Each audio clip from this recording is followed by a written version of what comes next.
What's up, guys? Welcome to Reseller's Life. My name is Chris. Thank you so much for joining me. In this episode, I want to go over the 3 ways you can earn more money and grow your store without actually listing more. The most common question I get on my channel is, how do I sell replenishables, items that I can buy one time and they sell over and over again? Or how can I sell in a specific category? Because what happens is when you focus on one specific category, you find ways to save time. So let's say maybe you only sell sneakers. After a while, you're going to develop systems for cleaning them quickly, photographing them quickly, shipping them quickly. That starts to happen when you sell all in one category. But if you sell in random categories, you never really get good at any categories, and you end up being one of those resellers who has 15 years of experience, but it's the same year of experience over and over again. You end up making less money over time because markets become more saturated. It's actually becoming harder, not easier, to become a reseller because there are more new people reselling. So you need to stand out, and you need to have really 3 different things going for you. Number 1 is you need to network and find people who are already distributing items that sell. Okay, so you're not going to know what items they sell. It's just based on what they have. You are networking with people around you, local or online. If you just Google wholesale, you're going to pop up with a million different companies that do different types of products.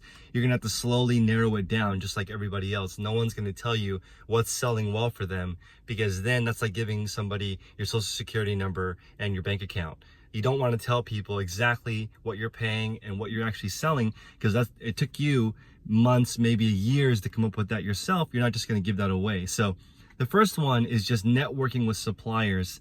And I'm going to get more into what to say in this video because I've gotten a lot of questions on how to build scripts. So I will go over that with you in just a moment. But number 1 is networking with people who already sell things, wholesalers, distributors. Networking with them is very much like dating. You need to figure out a way for them to want to do business with you.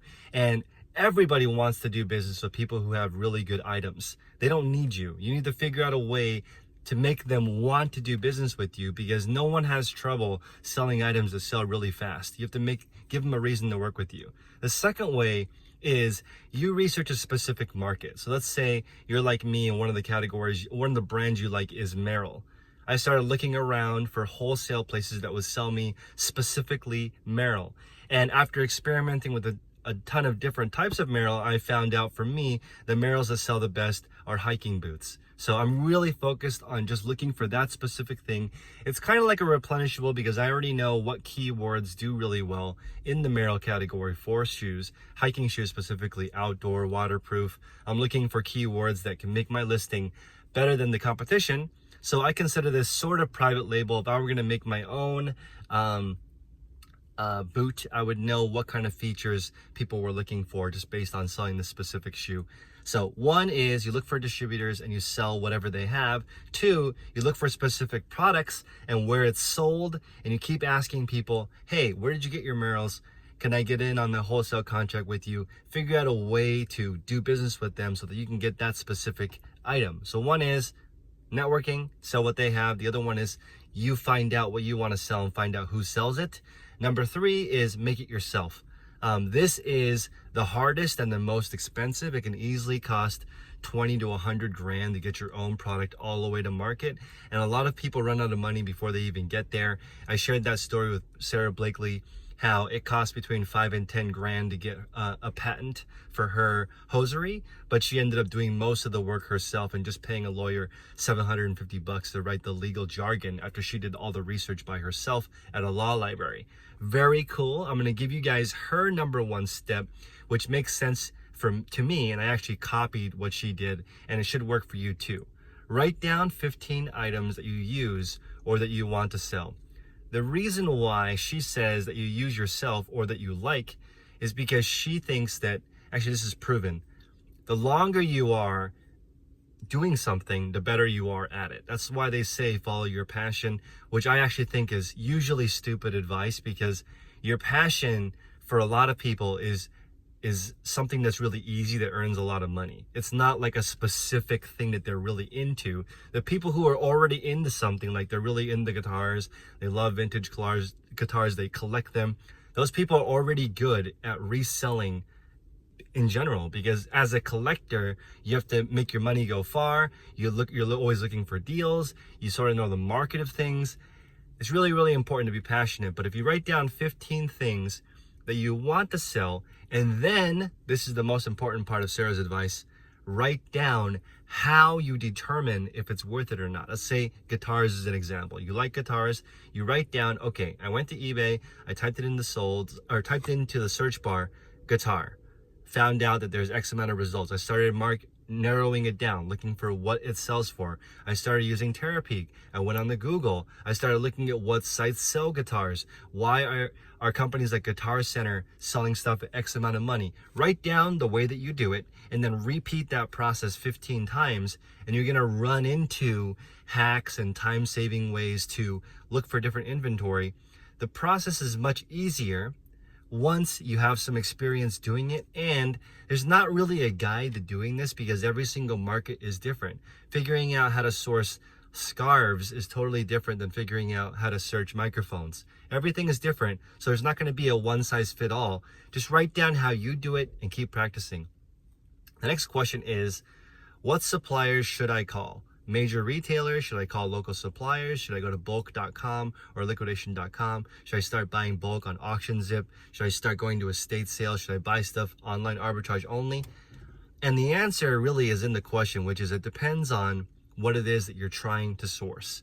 Okay, if you're just looking for anything to sell, I'll sell anything and everything. Usually that person is really unsuccessful because you're not offering any value to the person that's selling it. If, for example, you have a website called guitars.com and the supplier knows you get $10 or $20 more per guitar than someone who doesn't have their own website, doesn't have their own reputation, they would rather sell to the person who has an online presence and already knows how to sell guitars for this very specific reason. They can charge more. Okay, as a wholesaler, you want to get as much money as you can.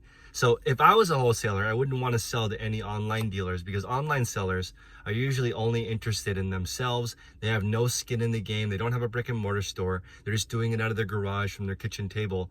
They have no reason to protect your brand. If you're working with someone who pays $5,000 for rent in a mall, that person's going to be way more serious. They're going to get a lot more for my product and not, basically ruin the brand by just cheap selling it online because they have to pay their rent. I'm looking for people with more skin in the game. So again, you want to really focus on you providing the value. So who should you talk to? It depends on your bankroll. It depends on if you have a brick and mortar or not. The number one piece of credibility for you guys, this is really obvious, so maybe take a second, like, comment, and subscribe on this to my channel. Hit the notification bell and get a piece of paper and a pen and write down this one note, which is the number one thing you can do to develop a reputation and a rapport with somebody is actually your store itself. Do you have a brick and mortar with a beautiful website that's your own, that you pay tens of thousands of dollars for marketing for? You have beautiful staff, your store is well lit. That's probably the top customer. They can get whatever they want. Next would be somebody who has an online Shopify store, really beautifully done, well done, pictures are perfect, incredible buying experience, number 2. Number 3 would be maybe you only sell on eBay or Amazon, but you only sell in one category. So it's like, okay, this person's not bad. At least they are focused on one category and they can get the most for something specific. The worst person to do business with as a wholesaler is someone who it looks like the garage sale store. Everything in their store is random. The pictures are horrible. One set of pictures is taken in the garage. One's taken in the bathroom. You can see their ham sandwich in the background. You're not going to want to do business with that person, no matter how slick your sales pitch is. Your store is your reputation. I know 2 examples of stores that don't do any marketing. Their eBay stores are so beautiful that people who shop there send their stuff in to get sold. Imagine that. You don't even have to do any advertising. Your store is so beautiful that people want to sell their stuff in your store. That is the way to do business. So again, before you start asking people, for stuff, make sure that you're representing who they want to do business with. That's why they say you never end up dating who you want to date. You end up attracting people who are like you. So if you want a beautiful spouse, be beautiful yourself. Have a great personality. Take care of yourself, because then you're going to attract somebody who cares about themselves and takes care of themselves. It's just like relationships, guys. You don't want to fix a upper. You want to pick somebody who's already going to take care of your merchandise. Next question is, who do I ask for? This is a great question. So I would ask for the person in charge of purchasing, in charge of inventory. Who takes care of your inventory when it doesn't sell? What do you guys do? There is no sales pitch because every company is different. The best way to do it is in person. Walk around the store, ideally buy something so that they know that you're serious. The best way to deal with somebody is after you've already purchased something. If you go in the Goodwill and you buy 3 carts full of stuff and you go in there all the time, you're not even going to need to ask for someone to talk to. Someone will introduce themselves to you because you are one of the premium buyers at the store and they want to do business with you. They might say, hey, I've got 10 more things in the back. Do you want X, Y, and Z? Looks like you're a big buyer. Let's work something out. They're in the business of moving things. They're going to notice. So you're going to ask for who's in charge of merchandising, who's in charge of purchasing, and find out what they do with their goods. The ultimate question is, what happens to things if they don't sell? And again, this is an organic situation. You're not going to be able to copy and paste an email template and send it to 100 companies and expect them to get into bed with you. That's not how it works. That's not how it works with online dating. That's not how it works for getting a supplier. You can't just blanket email. It's unless you're super rich, that kind of does work. If you just sent out, I have an unlimited purchase order budget. I could be the only person you sell stuff to. I will just shower you with money. Maybe that will work. It works in real life. Sorry, that is the reality. It does help. It doesn't guarantee you the relationship, but having an unlimited bankroll is very attractive. Okay, what are the major points I should hit to increase my chances with a supplier? Great question. So I would say that avoid scripts. Scripts suck. If you walk into a bathing suit store and you say, what do you guys do with the electronics you can't sell? They're going to kick you out because that question is stupid. You can't have a cookie cutter approach to every single company. You have to go in there and read your audience and figure out what it is that they need. Ask them what's not selling. Actually visit the site if you can. Try to reverse engineer where their stuff goes. If you are, let's say for example, you are in an Asian store market looking for a grocery item that you want to sell, right on the box it will tell you who distributes that item. You can look that company up and find out what kind of items they sell. The best is when you have a grocery company and they also sell, let's say they sell office chairs.